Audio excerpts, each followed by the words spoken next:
All right, so update on the zero problem. So you see the mileage is still the same, right? Mileage still the same. This happened actually yesterday. I was going to work, so I just turned it on just to see what happened, and it was actually reading. You were actually reading the state of charge. It was actually at 53%, and pretty much all the error codes went away. The only thing that didn't go away is the check engine light. It's still on. So right now there's an error code of 45. That's because the kickstand is down. Let me put the bike up. Oh. Set the parking brake. Put the bike up and get off the kickstand. So now it's off the kickstand. So now the error, there's no error basically, right? There's no error. Everything's on. It runs. Let me show you. It runs. See that? So it moves, right?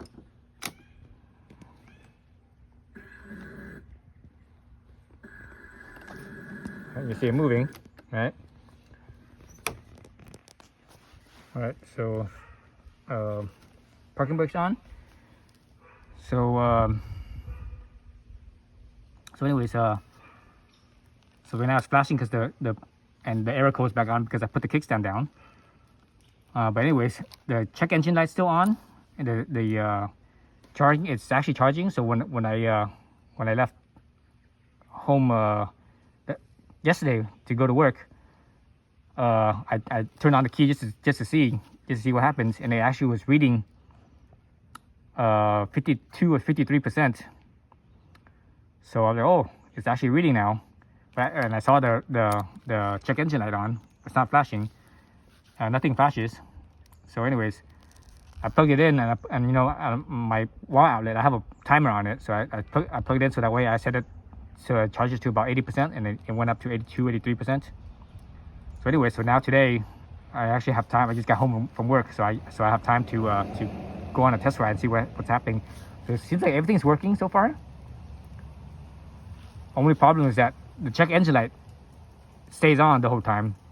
So now because of that, and because it's running, and you know, I actually haven't test ridden it yet. You know, I'm still in my driveway, so I only took it to like a couple miles an hour, so it runs. But I'm gonna go on a test ride. But anyways, right now what I'm thinking of is that it's not the battery. I don't think the battery has a problem. I don't even think the so the, you know, there's a combination of different things that could go wrong, right? So one was the battery. So I don't think the battery has a problem. Another could be the BMS. I don't think the BMS, you know, the battery management system, I don't think the BMS has a problem either. I think the BMS is okay. Third thing is the controller, the power controller, right? That's the thing that the power goes from the battery to the controller to the motor. So that could be a potential problem, is the controller. The other potential problem possibly could be the motor, but I don't think the motor is. So, and the last one I can think of is the DC to DC converter. So that's what my suspicion is those two. It's neither the DC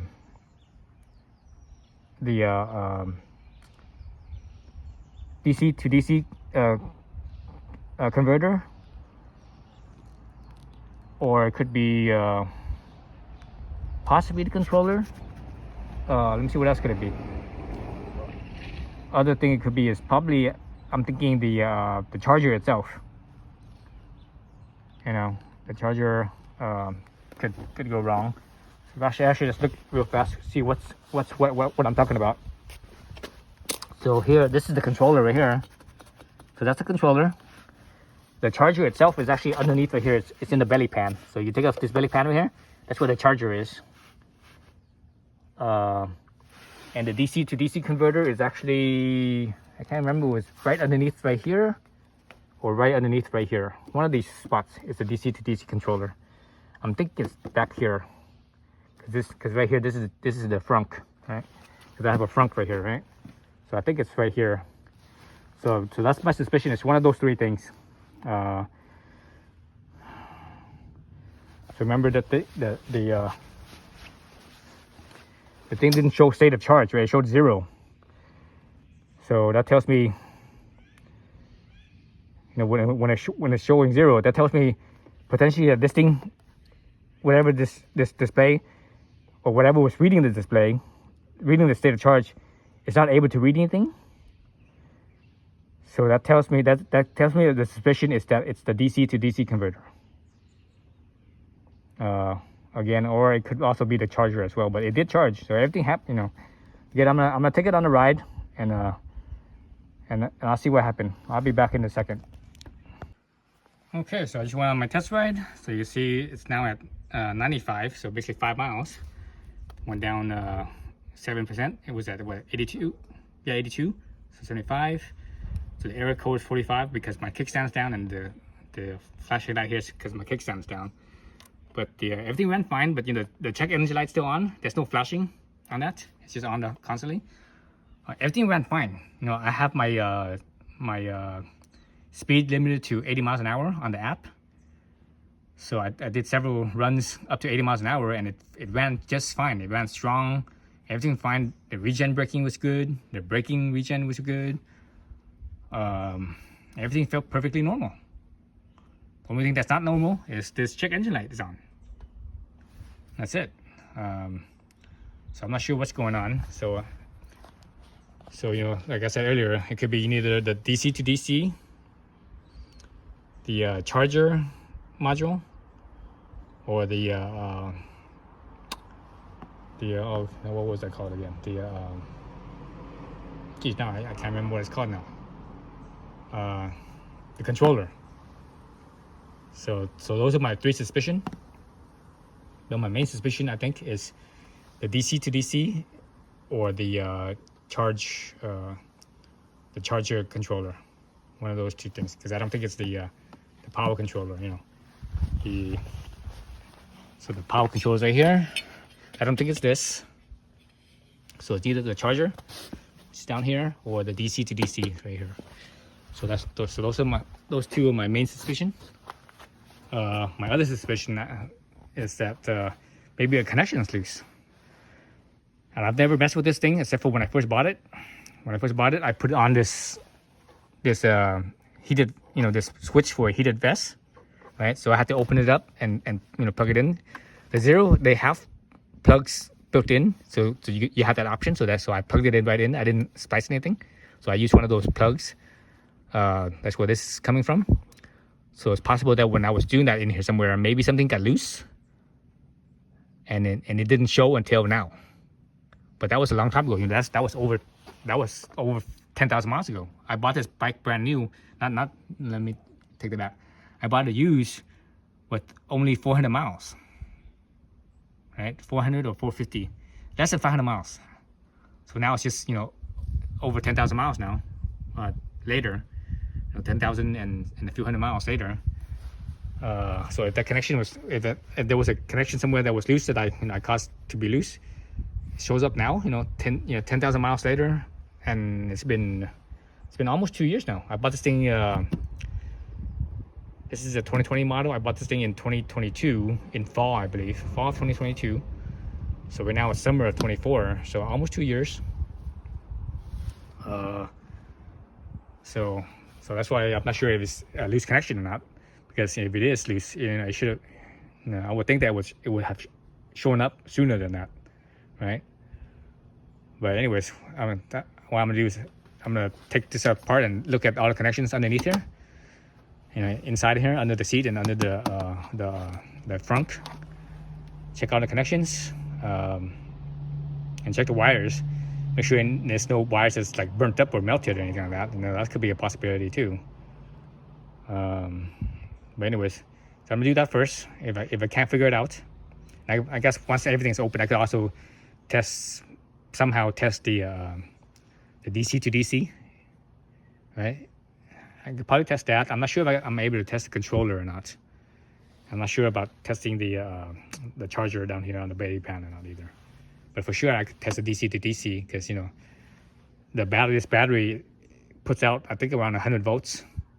To the DC to DC converts it from 100 volts to 12 volts DC, right?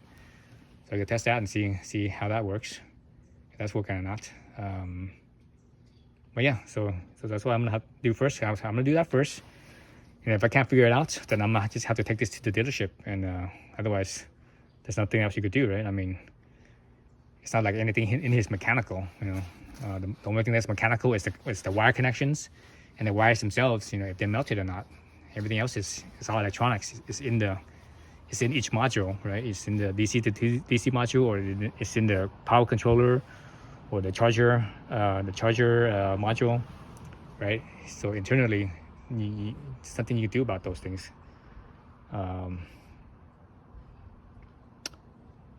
So yeah. Anyways, yeah. So right now, even though it runs just fine, I can't trust it to go to work, because I work 40 miles away, so I can't be riding this thing 40 miles away, and also let's say it breaks down at work. Then that means I have to have someone drive me home, pick me up, drive me home. Then I have to, you know, I have my trailer over here. You see my trailer? How my trailer I could, you know, hook up to my car, and you know, it's just too much problems, too much, you know.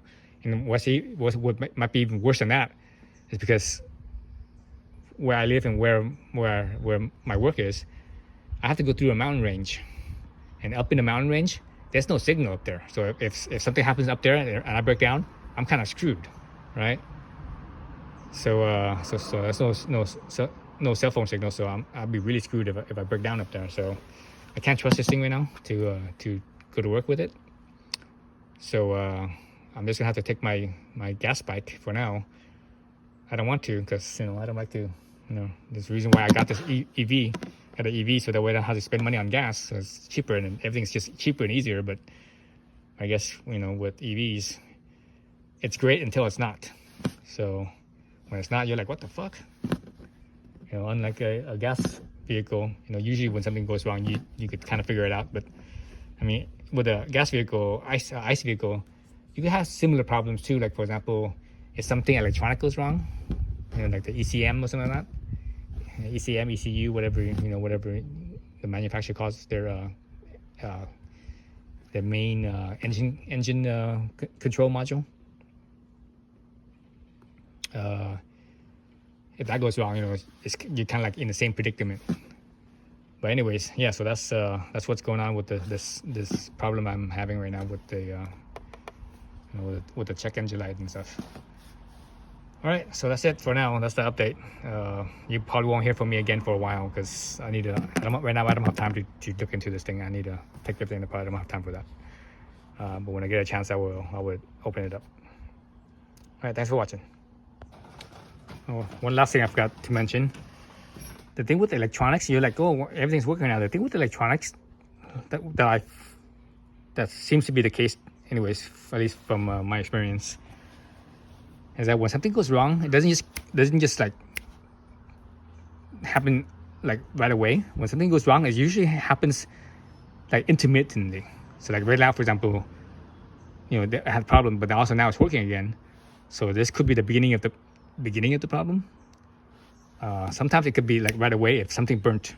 You know, like you trip a circuit breaker. You know, something lines across. You know, you have a short circuit. That will happen. You know, that will cause the thing to like, you know, go dead right away, you know, go bad right away. Something goes, you know, something like that. But most of the time, when the components, when they start to go bad, it doesn't happen like right away like that, instantly. It happens like gradually over time, and it will first happen intermittently, less, right? Then the more time goes by and you're still using it and it still kind of works, it gets worse and worse and worse. So that could be a possibility too. So if that's the case, if that is the case, and there's nothing, you know, I might not be able to figure it out, because right now, currently, everything else is working, right? Only way I would know if potentially that's the case is if I take it to the dealer and the dealer, you know, plugs it in, and the dealer could read whatever error codes or whatever it has. You know, I don't have that ability. At least right now that it's working, I don't have that ability anymore. And earlier, when it was having different error codes, you know, I looked at the owner's manual. I look at every error code. Everything seems normal. You know, like when the bike's off, and it shows that, or the kickstand's down, it shows this error code. That's normal, right? It's 45. That's normal. Or even when you switch the kill switch, that's normal too. Well, now look at that. Now it's 45 and 44, right? Look at that, 45 and 44. If I this kill switch back to run, all of a sudden it's just 45. The 44 is gone, right? So the 45 is the kickstand kill switch. The 44 is the engine kill switch, right?